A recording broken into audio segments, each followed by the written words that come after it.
Duvvada railway వినియోగదారుల సంఘం దక్షిణ కోస్తా రైల్వే అధికారులకు వినతిపత్రాలు సమర్పణ. ఈరోజు దువ్వాడ రైల్వే వినియోగదారుల సంఘం ప్రతినిధులు దక్షిణ కోస్తా railway secretary of GM general manager కార్యదర్శి Shri Balaji Kiran, principal chief commercial manager Shri Sambasivarao మరియు Visakhapatnam divisional railway manager Shri Lalit బోహ్రాలను కలిసి దువ్వాడ రైల్వే స్టేషన్ మరియు పరిసర ప్రాంతాలకు సంబంధించిన పలు ప్రయాణికుల సౌకర్యాలు, మౌలిక వసతుల అభివృద్ధి అంశాలపై వినతిపత్రాలు సమర్పించారు. సంఘం తరపున క్రింది అంశాలను పరిశీలించి చర్యలు తీసుకోవాలని రైల్వే అధికారులను కోరారు.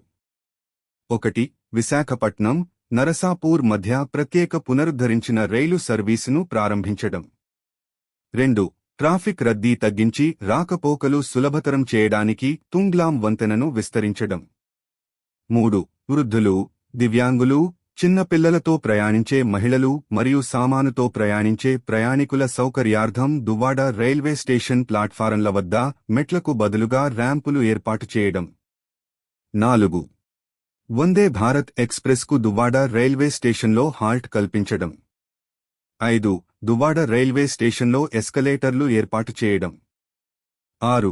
దువ్వాడ రైల్వే స్టేషన్లో రాపిడో పికప్ సేవలకు అనుమతి కల్పించడం. 7. ప్లాట్ఫారం నం 1 చివరి భాగాలలో ప్రయాణికులకు ఎండ, వర్షాల నుంచి రక్షణ కల్పించేలా షెడ్లు నిర్మించడం. 8.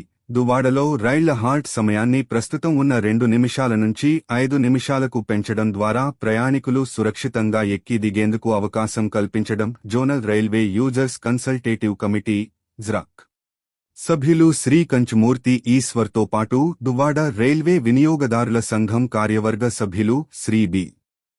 లక్ష్మారెడ్డి, శ్రీ కె. భాస్కర్ మరియు శ్రీ జి. కుమార్ ఈ సమావేశంలో పాల్గొని పై అంశాల ప్రాముఖ్యతను అధికారులు దృష్టికి తీసుకువెళ్లారు. రైల్వే అధికారులు వినతిపత్రాలను శ్రద్ధగా పరిశీలించి రైల్వే నిబంధనలు మరియు సాధ్యాసాధ్యాలను దృష్టిలో ఉంచుకుని తగిన చర్యలు తీసుకుంటామని హామీ ఇచ్చారు.